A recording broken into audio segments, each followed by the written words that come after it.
السلام علیکم ورحمۃ اللہ وبرکاتہ۔ الحمدللہ کفا وسلام علی عبادہ الذین اصطفیٰ، اما بعد۔ محترم ناظرین اکرام، آج کی تراویح میں آپ لوگوں کے سامنے 12واں پارہ ہے، وما من دابۃ فی الارض الا علی اللہ رزقھا۔ 12ویں پارے کے اندر ٹوٹل 16 رکوع ہیں، 12ویں پارے کے اندر ٹوٹل 170 آیتیں ہیں۔ اعوذ باللہ من الشیطان الرجیم، بسم اللہ الرحمن الرحیم، وما من دابۃ فی الارض الا علی اللہ رزقھا۔ 12ویں پارے کے اندر جو 170 آیتیں ہیں، سورہ ہود سورہ نمبر 11 کی شروع کی 118 آیتیں ہیں، آیت نمبر 6 سے آیت نمبر 123 تک۔ اس کے بعد سورہ یوسف سورہ نمبر 12 کی شروع کی 52 آیتیں ہیں، تو اس طریقے سے 170 آیتیں ہیں۔ سورہ ہود یہ مکی سورہ ہے، 123 آیتیں ہیں، 10 رکوع ہیں۔ پھر اسی طریقے سے سورہ یوسف یہ مکی سورہ ہے، 111 آیتیں ہیں اور اس کے اندر 12 رکوع ہیں۔ سورہ ہود سورہ نمبر 11 کے بارے میں نبی صلی اللہ علیہ وسلم نے فرمایا، سنن ترمذی کتاب تفسیر القرآن کتاب نمبر 44 حدیث نمبر 3297، عبداللہ بن عباس رضی اللہ تعالیٰ عنہ کہتے ہیں کہ ابو بکر صدیق رضی اللہ تعالیٰ عنہ نے نبی صلی اللہ علیہ وسلم نے فرمایا، قد شبتا، آپ بوڑھے نظر آ رہے ہیں۔ تو نبی صلی اللہ علیہ وسلم نے فرمایا، شیبتنی ہود والواقعہ والمرسلات وعما یتساءلون واذا الشمس کورت، کہ مجھے سورہ ہود، سورہ واقعہ، سورہ مرسلات، سورہ عما یتساءلون اور سورہ اذا الشمس کورت نے بوڑھا بنا دیا ہے۔ اب آئیے دیکھتے ہیں 12ویں پارے کے شروع میں، وما من دابۃ فی الارض الا علی اللہ رزقھا، زمین پر چلنے والے ہر جاندار کا رزق اللہ تعالیٰ کے ذمے ہے۔ پھر آگے یہ بیان کیا جا رہا ہے کہ آسمان و زمین کے پیدائش سے پہلے اللہ تعالیٰ کا عرش پانی پر تھا۔ لِيَبْلُوَكُمْ أَيُّكُمْ أَحْسَنُ عَمَلًا، آیت نمبر 7 ہے، اللہ تم کو آزماتا ہے تم میں سے کون اچھے عمل والا ہے۔ اس کے بعد ایک چیلنج ہے قرآن کریم کا، آیت نمبر 13 کے اندر، ام یقولون افترا قل فاتوا بعشر سور مثلہ مفتریات وادعوا من استطعتم من دون اللہ ان کنتم صادقین۔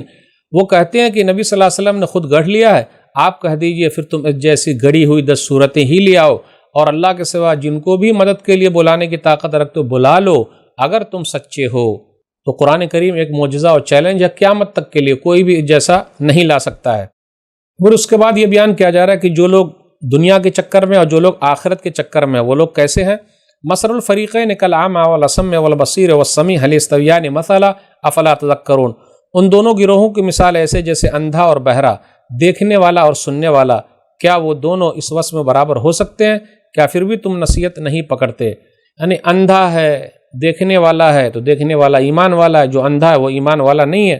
اب اس کے بعد نوح علیہ الصلوۃ والسلام اور ان کی قوم کا تذکرہ ہو رہا ہے، نبیوں کے واقعات شروع ہو گئے۔ آیت نمبر 25 سے آیت نمبر 49 تک، یعنی لگ بھگ 25 آیتوں میں نوح علیہ الصلوۃ والسلام اور ان کی قوم کا تذکرہ ہے۔ نوح علیہ الصلوۃ والسلام نے اپنی قوم سے کہا، انی لکم نذیر مبین، میں کھلم کھلا ڈرانے والا ہوں۔ انی اخاف علیکم عذاب یوم علیم، میں دردناک عذاب سے تم لوگوں کو ڈرا رہا ہوں۔ تو قوم کے سرداروں نے کیا کہا، ما نراک الا بشر مثلنا وما نراک اتبعک الا الذین هم اراذلنا بادی الرأی، ہم تجھے اپنے جیسا انسان سمجھتے ہیں۔ تو پہلے کے لوگ اپنے نبی کو انسان سمجھتے تھے، اپنے جیسا، اور ہم تو یہ دیکھتے ہیں کہ تمہاری پیروی کرنے والے ادنا درجے کے لوگ ہیں۔ نوح علیہ الصلوۃ والسلام نے اپنی قوم سے کیا کہا، میں یہ نہیں کہتا کہ میرے پاس اللہ کے خزانے یا میں غیب جانتا ہوں یا بے شک میں فرشتہ ہوں، اور میں ایسی چیز بھی نہیں بیان کر سکتا ہوں جنہیں تمہاری آنکھیں حقیر دیکھتی ہیں، میں یہ بیان نہیں کر سکتا۔ پھر اسی طریقے سے یہ بیان کیا جا رہا ہے کہ میں نے تو تم کو نصیحت کی ہے، اور ایک چیز بیچ میں یہ آ گئی کہ اگر قرآن کریم کے گڑھنے کا مسئلہ ہے تو اگر گڑھ لیا ہے فعلی یا اجرامی، تو اس کے گڑھنے کا جرم میرے ہی اوپر ہے، وانا بریء مما تجرمون، اور جو جرم تم کرتے ہو اس سے میں بری ہوں۔ نوح علیہ الصلوۃ والسلام سے کہا گیا کہ آپ کشتی بنائیں۔ پھر اس کے بعد کشتی جب بنی اور کشتی بنا رہے تھے تو نوح علیہ الصلوۃ والسلام لوہار بھی ہیں، تو قوم کے لوگ مذاق اڑاتے تھے، اچھا کہاں چلے گی، یہ ریت میں چلے گی۔ بالآخر 950 سال تک تبلیغ کیے، کہا جاتا 80 یا 90 لوگ ایمان لائے، اس سے زیادہ لوگ ایمان نہیں لائے۔ پھر اس کے بعد اس طریقے سے اللہ تعالیٰ نے سیلاب بھیجا، پانی ہی پانی، اور سب لوگ ہلاک ہو گئے۔ وما آمن معه الا قلیل، چند لوگ ہی ایمان لائے تھے۔ پھر اس کے بعد کشتی جو چلی جا رہی تھی، ان کا بیٹا بھی کنعان ایسے لوگوں میں سے تھا جو ایمان نہیں لایا۔ کہا بیٹے آ جا، یا بنی ارکم معنا ولا تکن مع الکافرین، بیٹے سوار ہو جا اور کافروں میں سے نہ ہو۔ تو اس نے کیا کہا، میں پہاڑ کی چوٹی میں چلا جاؤں گا، بیٹے آج کوئی بھی بچ نہیں سکتا ہے۔ موج بیچ میں حائل ہو گئی اور وہ ڈوبنے والوں میں سے ہو گیا۔ نوح علیہ الصلوۃ والسلام نے اپنے رب کو پکارا، 45، 46، 47 آیت پر غور کیجئے۔ ونادى نوح ربه فقال رب ان ابني من اهلي وان وعدك الحق وانت احكم الحاكمين قال یا نوح انہ لیس من اہلک انہ عمل غیر صالح فلا تسألنی ما لیس لک بہ علم انی اعظک ان تکون من الجاہلین قال رب انی اعوذ بک ان اسألک ما لیس لی بہ علم والا تغفر لی وترحمنی اکن من الخاسرین۔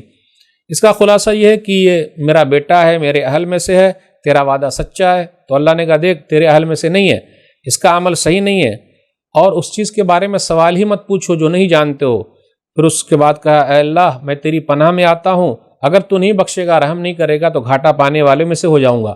نوح علیہ السلام بزرگ ہیں، لیکن بزرگوں کی دعا بیٹے کے حق میں اللہ نے قبول نہیں کی، کیونکہ وہ توحید والا نہیں تھا۔ یہ واقعات بیان کرنے کے بعد اللہ نے کہا تلک من انباء الغیب نوحیہ الیک ما کنت تعلمها انت ولا قومک من قبل هذا فاصبر ان العاقبۃ للمتقین 49۔ یہ غیب کی خبریں ہیں، ہم نے آپ کی طرف وحی کی ہے، نہ آپ جانتے تھے نہ آپ کی قوم جانتی تھی، آپ صبر کیجئے، بہترین انجام جو ہے نیک لوگوں کے لیے ہے۔ اس کے بعد 50 سے 60 آیتوں میں 11 آیتوں میں ہود علیہ السلام اور ان کی قوم کا تذکرہ ہے۔ ہود علیہ السلام قوم عاد کی طرف بھیجے گئے، دنیا کی سب سے طاقتور قوم تھی، قوم کو بلایا اور کہا ایک اللہ کو مانو۔ پھر اس طرح کہا میں تم سے بدلہ نہیں چاہتا، قوم سے کہا توبہ استغفار کرو۔ یرسل السماء علیکم مدرارا ویزدکم قوۃ الی قوتکم ولا تتولوا مجرمین، آیت نمبر 52 میں اللہ آسمان کو کھول دے گا، یعنی بارش ہوگی اور خوب طاقتور اللہ بنا دے گا۔ قوم نہیں مانی، کہا وما نحن لک بمؤمنین، ہم آپ پر ایمان لانے والے نہیں ہیں۔ بالآخر اللہ تعالیٰ نے ان لوگوں کو پکڑ لیا۔ وَتِلْكَ عَادٌ جَحَدُوا بِآيَاتِ رَبِّهِمْ وَعَصَوْا رُسُلَهُ وَاتَّبَعُوا أَمْرَ كُلِّ جَبَّارٍ عَنِيدٍ۔ قوم عاد نے اللہ کی آیتوں کا انکار کیا اور رسولوں کی نافرمانی کی، جبکہ ان لوگوں نے ایک ہی رسول کو نہیں مانا تھا، تو گویا کہ ایک رسول کو نہیں ماننا سب کو نہیں ماننا ہے۔ اللہ تعالیٰ نے ان لوگوں کو پکڑ لیا۔ أَلَا إِنَّ عَادًا كَفَرُوا رَبَّهُمْ أَلَا بُعْدًا لِعَادٍ قوم ہود، تیز ہوا چلی اور وہ لوگ کھوکھلے تنے ہو گئے، اللہ تعالیٰ نے پکڑ لیا۔ اب اس کے بعد قوم سمود کا تذکرہ، صالح علیہ السلام بھیجے گئے تھے 8 آیتوں میں 61 سے 68 کے درمیان۔ صالح علیہ السلام کی قوم جو تھی قوم سمود، آج مدائن صالح سعودی عرب کے اندر موجود ہے، اپنی قوم کو ایک اللہ کی طرف بلایا اور کہا کہ تم لوگ زمین میں کس طریقے سے پھیلے ہوئے ہو۔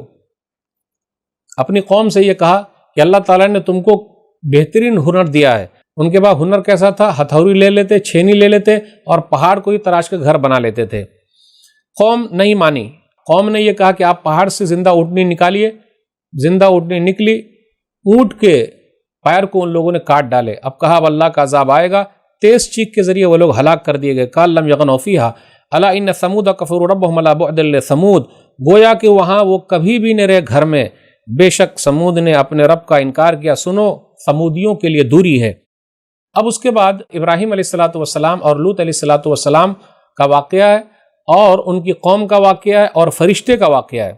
آیت نمبر 69 سے 73 کے درمیان فرشتوں کا واقعہ کہ فرشتے جو ہے ابراہیم علیہ السلام کے پاس آئے اور اسحاق اور یعقوب کی خوشخبری سنائی۔ جب وہ آئے فرشتے ابراہیم علیہ السلام کے پاس سلام کیے، آئے، فوراً ابراہیم علیہ السلام گھر میں گئے، فما لبث ان جاء بعجل حنیذ، اب بھنا ہوا بچڑا لے کر آئے۔ اسے یہ پتہ چلا مہمان کی مہمان نوازی اچھے طریقے سے ہونی چاہیے، اور روٹی اور بوٹی کی بڑی اہمیت ہے، لیکن وہ تو فرشتے تھے، کھاتے نہیں تھے۔ فلما رأى أيديهم لا تصل إليه نكرهم وأوجس منهم خيفة قالوا لا تخف إنا أرسلنا إلى قوم لوط، تو گھبرا گئے، ارے بری نیت سے تو نہیں آئے، ہاتھ بڑھا ہی نہ رہے، کھا ہی نہ رہے، اجنبی جان کر خوف محسوس کیا تو فرشتوں نے کہا گھبرائیے نہیں، ہم لوط علیہ السلام کی قوم کے پاس آئے ہیں۔ وامرأة قائمة فضحكت فبشرناها بإسحاق ومن وراء إسحاق یعقوب، ان کی بیوی جو تھی وہ کھڑی ہوئی تھی، ہنسنے لگی، تو یہ عورت کی صفت ہے ہنسنا، مسکرانا۔ کہا ہم نے اسحاق کی خوشخبری دی اور اس کے بعد یعقوب کی۔ قالت یا ویلتی آلد وانا عجوز وہذا بالی شیخا ان ھذا لشیء عجیب، وہ بولی ہائے میری ہلاکت، میں کیسے بچہ جنوں گی حالانکہ میں بوڑھی ہوں، میرا شوہر بھی بوڑھا ہے، یہ تو بڑی عجیب بات ہے۔ قالوا اتعجبین من امر اللہ رحمۃ اللہ وبرکاتہ علیکم اہل البیت انہ حمید مجید، آیت نمبر 73 میں ہے، فرشتوں نے کہا کیا آپ اللہ کے حکم سے تعجب کرتی ہیں اے ابراہیم کے گھر والی، تم پر اللہ کی رحمت ہو اور برکتیں ہو، بے شک اللہ قابل تعریف ہے، بزرگی والا ہے۔ اس کے بعد فرشتے جو ہے وہ لوط علیہ السلام کے پاس آئے، جب پہنچے سیئ بہم وضاق بہم ذرعا وقال ھذا یوم عصیب، تو غمگین ہو گئے، دل ہی میں تنگ ہونے لگے، کہنے لگے یہ انتہائی سخت دن ہے، یعنی فرشتے نے نہیں بتایا تھا کہ ہم فرشتے ہیں، نوجوان کی شکل میں گئے، تو قوم جو ہے وہ بھاگی ہوئی چلی آئی، کیونکہ دنیا کے اندر پہلی قوم ہے جس نے یہ برائی ایجاد کی، مرد مرد سے خواہش پوری کرے۔ تو لوط علیہ الصلوۃ والسلام نے کہا ہؤلاء بناتی ہن اطہر لکم فاتقوا اللہ ولا تخزون فی ضیفی، یہ میری بیٹیاں ہیں جو تمہارے لیے پاک ہے، اللہ سے ڈرو اور مجھے مہمان کے سلسلے میں رسوا نہ کرو، کیا تم میں کوئی سمجھدار آدمی نہیں ہے؟ ان لوگوں نے کہا ما لنا فی بناتک من حق وانک لتعلم ما نرید، آپ کی بیٹیوں میں ہمیں کوئی دلچسپی نہیں ہے اور آپ تو جانتے ہیں جو ہم لوگ چاہتے ہیں۔ قال اللہ ان لی بکم قوۃ او آوی الی رکن شدید، لوط علیہ الصلوۃ والسلام نے کہا کاش میرے پاس تمہارے مقابلے میں کوئی طاقت ہوتی یا میں مضبوط سہارا پا لیتا۔ اس کے بعد فرشتے نے بتا دیا کہ ہم لوگ فرشتے ہیں۔ بالآخر کیا ہوا، اللہ تعالیٰ نے پکڑ لیا اور پوری بستی اٹھا دی گئی اور وہ لوگ برباد ہو گئے، پتھر کی بارش کی گئی۔ مسومۃ عند ربک وما ہی من الظالمین ببعید، جو آپ کے رب کے ہاں نشان زدہ تھے وہ سزا یا بستی ان ظالموں یعنی کفار مکہ سے دور نہیں ہے۔ آیت نمبر 77 سے 83 تک لوط علیہ الصلوۃ والسلام قوم کا ذکر تھا 7 آیتوں میں۔ اب اس کے بعد شعیب علیہ الصلوۃ والسلام کی قوم کا تذکرہ ہے 84 سے 95 تک 12 آیتوں میں ہے۔ مدین عرب کا ایک قبیلہ ہے، یہ لوگ معان کے قریب یعنی حجاز اور شام کے نزدیک آباد تھے، ڈکیتی کرتے تھے، ناپ تول میں کمی کرتے تھے۔ شعیب علیہ الصلوۃ والسلام نے سمجھایا ان کو، ایک اللہ کی طرف بلایا تو وہ لوگ نہیں سمجھے اور کیا کہنے لگے، قالوا یا شعیب اصلاتک تأمرک ان نترک ما یعبد آباؤنا او ان نفعل فی اموالنا ما نشاء انک لانت الحلیم الرشید۔ انہوں نے کہا اے شعیب کیا تمہاری نماز تجھے یہ حکم دیتی ہے کہ ہم ان معبودوں کو چھوڑ دیں جنہیں ہمارے باپ دادا پوجا کرتے تھے، یا ہم اپنے مالوں میں وہ نہ کریں جو ہم کرنا چاہیں؟ بڑے بھولے لگتے ہو شعیب، بڑے بھولے لگتے ہو، مذاق اڑایا۔ شعیب علیہ الصلوۃ والسلام نے کہا وما اريد ان اخالفكم الى ما انهاكم عنه ان اريد الا الاصلاح ما استطعت، بس میں طاقت بھر اصلاح کا ارادہ رکھتا ہوں، وما توفیق الا باللہ، اور مجھے اللہ ہی کی طرف سے توفیق ملتی ہے، اسی پر میں نے بھروسہ کیا، علیہ توکلت و الیہ انیب، اسی پر میں نے بھروسہ کیا اور اسی کی طرف میں رجوع کرتا ہوں۔ بالآخر قوم نہیں مانی تو کیا ہوا، اللہ تعالیٰ نے کس طریقے سے قوم کو پکڑ لیا اور تیز چیخ کے ذریعے اللہ تعالیٰ نے ان لوگوں کو برباد کر دیا۔ اب اس کے بعد موسیٰ علیہ الصلوۃ والسلام اور فرعون کا ذرا تذکرہ ہوا۔ اس کے بعد یہ کہا کہ ذالک من انباء القری نقص علیک منها قائم وحصید، اے نبی صلی اللہ علیہ وسلم یہ چند بستیوں کے احوال ہیں جنہیں ہم نے آپ کے سامنے بیان کیے ہیں، ان میں سے کچھ تو قائم ہے اور کچھ جڑ کاٹ دی گئی ہے۔ وما ظلمناهم ولكن ظلموا انفسهم فما اغنت عنهم آلهتهم التي يدعون من دون الله من شيء لما جاء امر ربك وما زادوهم غير تتبیب، ہم نے اس پر ظلم نہیں کیا، لوگوں نے خود اپنے اوپر ظلم کیا، اور جب آپ کے رب کا حکم آ گیا تو ان کے وہ معبود جنہیں وہ اللہ کے سوا پکارتے تھے ان کے کچھ کام نہ آئے اور انہوں نے ان کو تباہی ہی میں زیادہ کیا۔ آیت نمبر 102 پر غور کیجیے، وَكَذَلِكَ أَخْذُ رَبِّكَ إِذَا أَخْذَ الْقُرَىٰ وَهِيَ ظَالِمَةٌ إِنَّ أَخْذَهُ أَلِيمٌ شَدِيدٌ، اور آپ کے رب کی پکڑ ایسی ہے جب وہ بستیوں کو پکڑتا ہے جبکہ وہ ظالم ہوتی ہے تو بے شک اس کی پکڑ جو ہے بہت سخت ہے۔ اب اس کے بعد نبی صلی اللہ علیہ وسلم کو کچھ نصیحتیں کی جا رہی، کہا جا رہا وَلَا تَرْكَنُوا إِلَى الَّذِينَ ظَلَمُوا، آیت نمبر 113 میں، اور ظالموں کی طرف نہ جھکو ورنہ تمہیں بھی آگ چھوئے گی، ان الحسنات یذہبن السیئات، آیت نمبر 114 کے اندر ہے کہ نیکیاں برائیوں کو ختم کر دیتی ہے۔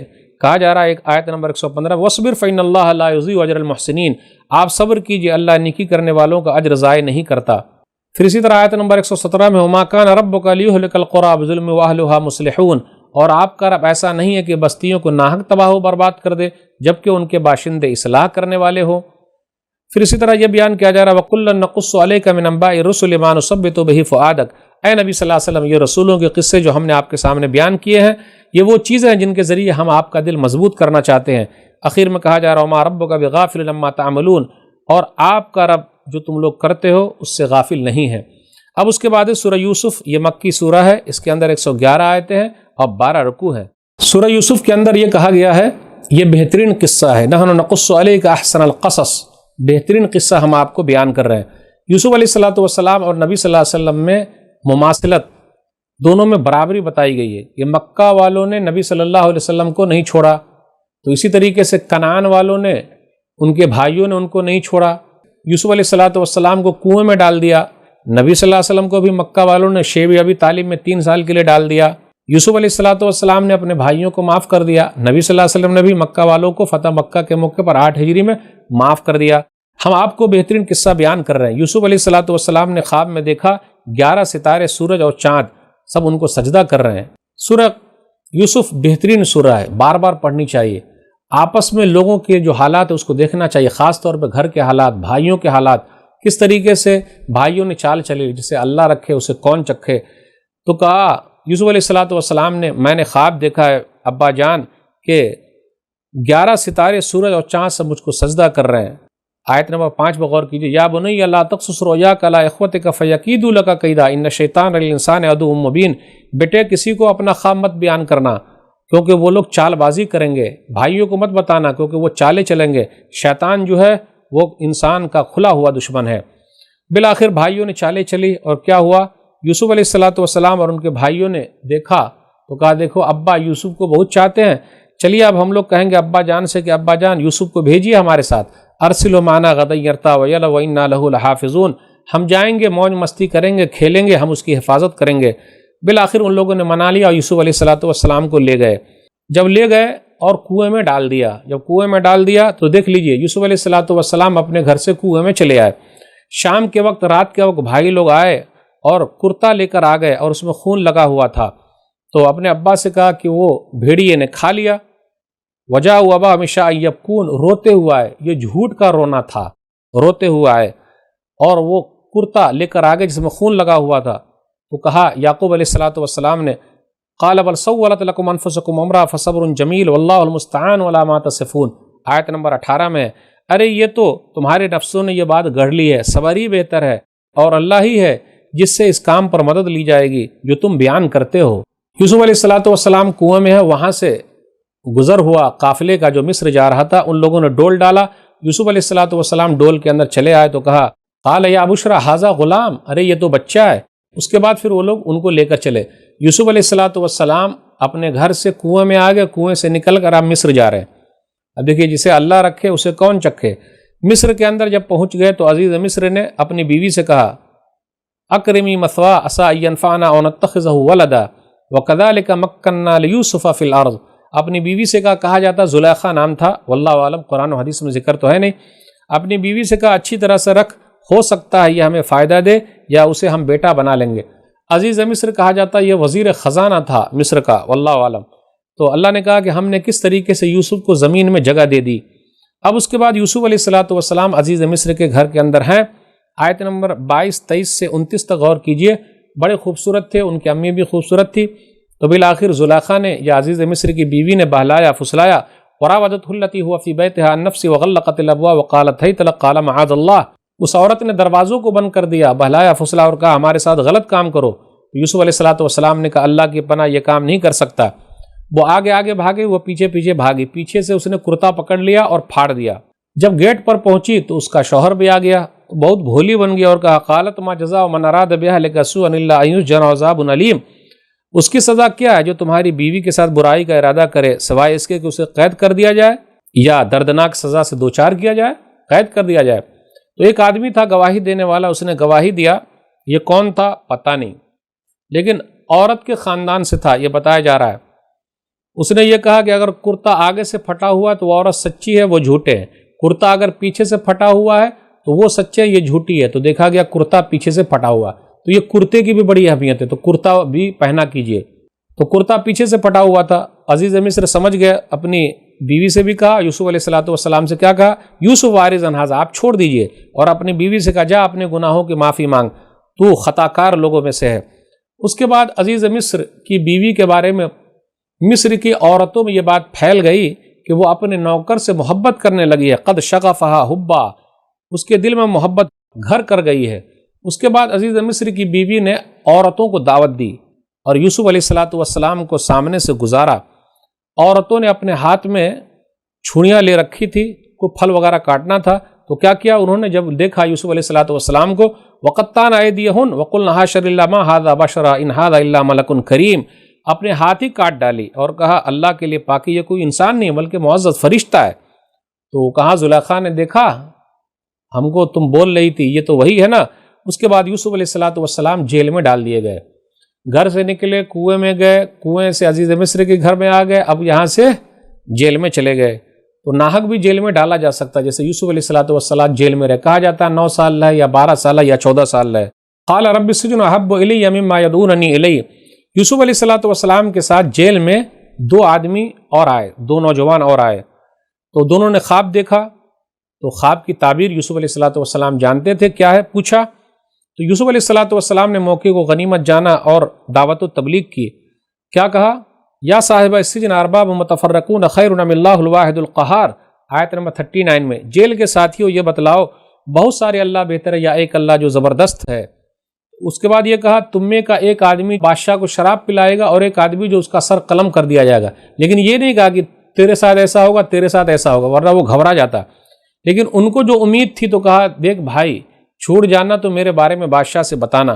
اب بادشاہ نے خواب دیکھا، اور بادشاہ کا خواب کیا تھا کہ وہ موٹی موٹی گائے ہے جس کو دبلی دبلی گائے کھا رہی ہے، اور 7 سبز بالیاں دوسری خشک بالیاں ہیں. تو ان کے درباریوں نے یہ کہا یہ پریشانی والا خواب ہے. تو وہ آدمی جو جیل سے چھوٹ گیا تھا اس نے کہا کہ میں ابھی بتاتا ہوں. یوسف علیہ السلام کے پاس آیا اور کہا یوسف ایھا صدیق، اے سچے یوسف ہمیں خواب کی تعبیر بیان کیجئے. یوسف علیہ السلام نے کہا 7 سال لگاتار کاشت کرو گے، پھر جو تم فصل کاٹو اسے اس کی بالیوں میں چھوڑ دو، مگر تھوڑی مقدار جو تم کھاؤ. پھر اس کے بعد 7 سال تک سخت قحط سالی کا موسم رہے گا، پھر اس کے بعد 7 سال کے بعد پھر بارش ہوگی. پھر ایسا ہی ہوا. یوسف علیہ السلام کے بارے میں جب بادشاہ کو پتہ چلا کہ ارے یہ آدمی ایسا اور جیل میں بند ہے تو کہا بلا کے لے آؤ. لیکن یوسف علیہ السلام بھی جیل سے نہیں نکلے. تو میرے بھائیو اگر ناحق جیل میں ڈالا گیا ہے صبر سے کام لیجئے. یوسف علیہ السلام کی سنت زندہ ہو رہی ہے. کل یوسف علیہ السلام آگے رہیں گے، کم سے کم پیچھے پیچھے آپ تو رہیں گے. انہوں نے صبر کیا ہے، آپ بھی صبر کیجئے. ناحق نوجوانوں کو جیل میں ڈالا جا سکتا ہے. یوسف علیہ السلام نے کہا قال ارجع الى ربك فاسأله ما بال النسوة اللاتي قطعن أيديهن ان ربي بكيدهن عليم. اپنے بادشاہ کی طرف واپس چلے جاؤ، ان سے پوچھ لو کہ ان عورتوں کا کیا حال ہے جنہوں نے اپنے ہاتھ کاٹ لیے تھے، بے شک میرا رب ان کا مکر خوب جانتا ہے. بادشاہ نے ان عورتوں کو جمع کر لیا اور پوچھا حقیقت کیا ہے. تو وہاں عزیز مصر کی بیوی نے کہا الانا حسس الحق انا راودت عن نفسی وانه لمن الصادقین. اب تو حق واضح ہو گیا، میں ہی اسے اس کے نفس سے ورغلایا تھا، بلا شبہ وہ سچے لوگوں میں سے ہے. اس کے بعد عزیز مصر کی بیوی کہتی ہے ذالک لیعلم انی لم اخونہ بالغیب وان اللہ لا یہدی کید الخائنین، تاکہ وہ عزیز جان لے کہ بے شک میں ان کے پیٹھ پیچھے خیانت نہیں کی اور اللہ خیانت کرنے والوں کا مکر چلنے نہیں دیتا. اور 13ویں پارے کی پہلی آیت بھی اسی سے کنیکٹ ہے، وہ لے لیتے وما ابرئ نفسی ان النفس لامارۃ بالسوء الا ما رحم ربی ان ربی غفور رحیم. اور میں اپنے نفس کو برا نہیں کہتی، بے شک نفس تو برائی پر اکساتا ہے مگر جس پر میرا رب رحم کرے، بے شک میرا رب خوب بخشنے والا نہایت مہربان ہے. اب اس کے بعد کیا ہوا یہ جاننے کے لیے آئندہ نشست کا انتظار کیجئے. 13ویں پارے میں آپ کو ملے گا کہ یوسف علیہ السلام کے ساتھ اور کیا ہوا. اللہ سے دعا ہے کہ اللہ تعالی ہم لوگوں کو قرآن کریم کو پڑھنے، سمجھنے، عمل کرنے اور لوگوں تک پہنچانے کی توفیق دے. آمین. والسلام علیکم ورحمۃ اللہ وبرکاتہ.